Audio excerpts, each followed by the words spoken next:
Joachim Villocas, j'aimerais vous entendre sur, alors j'allais lire un paragraphe que j'intitulerai volontiers, les francs, pas les francs-maçons, excusez-moi, les frères musulmans, c'est toujours FM. Combien de divisions? Qu'est-ce qu'ils représentent dans la société française? Quel est leur impact, en particulier en termes de formation? Vous insistez dans votre livre sur la formation dans les écoles coraniques. Quelle est actuellement la puissance de feu des frères musulmans? Alors, les frères musulmans en France, incarnés par l'UOIF, ils contrôlent beaucoup de mosquées. Il y a des petites mosquées, des salles de prière, mais aussi des grandes mosquées. À peu près 200 mosquées sur tout le territoire. Et notamment les plus grandes, c'est ça qui est inquiétant. La plus grande mosquée de Normandie, à Hérouville-Saint-Clair, c'est-à-dire juste à côté de Caen, et UOIF. Sur leur page officielle, ils mettent le contenu de leur bibliothèque avec les ouvrages de Sayed Qutb, qui est le théoricien du djihad offensif quand même. Rien que pour ça, cette mosquée devrait être fermée par le ministère de l'Intérieur. Il contrôle la grande mosquée de Mulhouse, là, qui va être en finalisation de construction, la grande mosquée de Poitiers, à Lille. Poitiers, 732 pourtant. Tout à fait. Dans le projet de grande mosquée de Marseille, qui est un peu arrêté faute de financement, il y a dans le conseil d'administration aussi l'UOIF. La grande mosquée de Bordeaux, donc Tarek Oubrou, qui lui est l'aile libérale de l'UOIF, pour assurer l'UOIF est divisé par des courants, mais tout ça c'est de la foutaise évidemment. Et ce qui est inquiétant maintenant, ce sont les écoles et collèges, même lycées musulmans privés, parfois le fameux lycée Averroès. Oui, à Lille. Alors le lycée est au même endroit. Qui fait un tabac auprès de nos médias d'ailleurs. Il est présenté de manière très positive.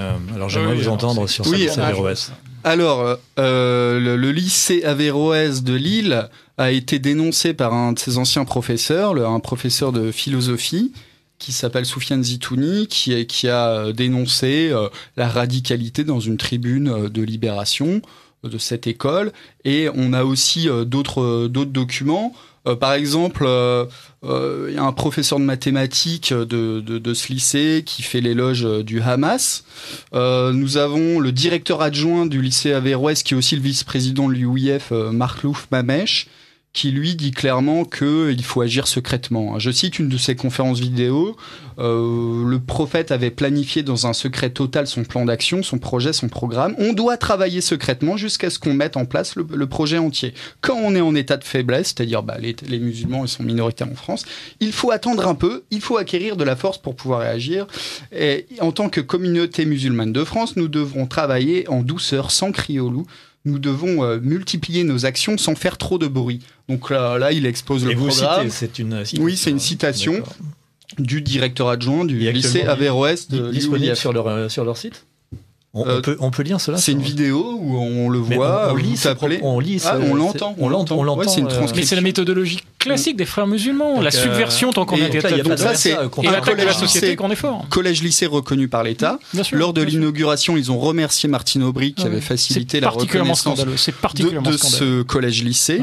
Ils ont encore 3 ou 4 collèges-lycées.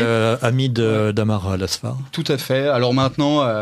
Elle a pris ses distances à chaque fois qu'Amar Lasfar, le président de l'UOIF dans le Nord, organise une grande convention avec des prédicateurs des frères musulmans, et il se révèle qu'ils sont tous radicaux.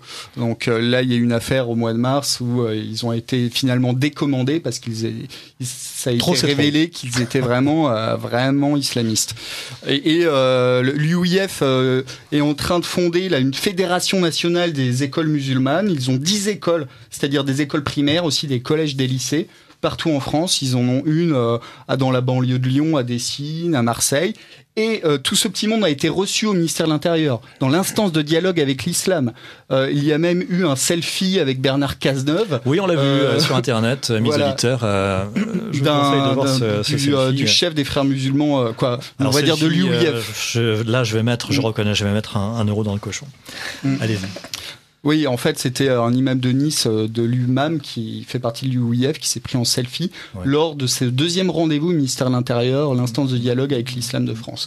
Donc, le ministère de l'Intérieur, ils se disent, les frères musulmans en France, ils sont moins dangereux que l'État islamique, comme ils n'ordonnent évidemment pas l'action armée directe. C'est moins pire, donc on traite avec eux et on les finance. Jean-Marc Ayrault a quand même voté en 2009 200 000 euros de subvention à la mosquée UOIF de Nantes. Voilà. Ils sont très doués pour vendre la promesse de vote.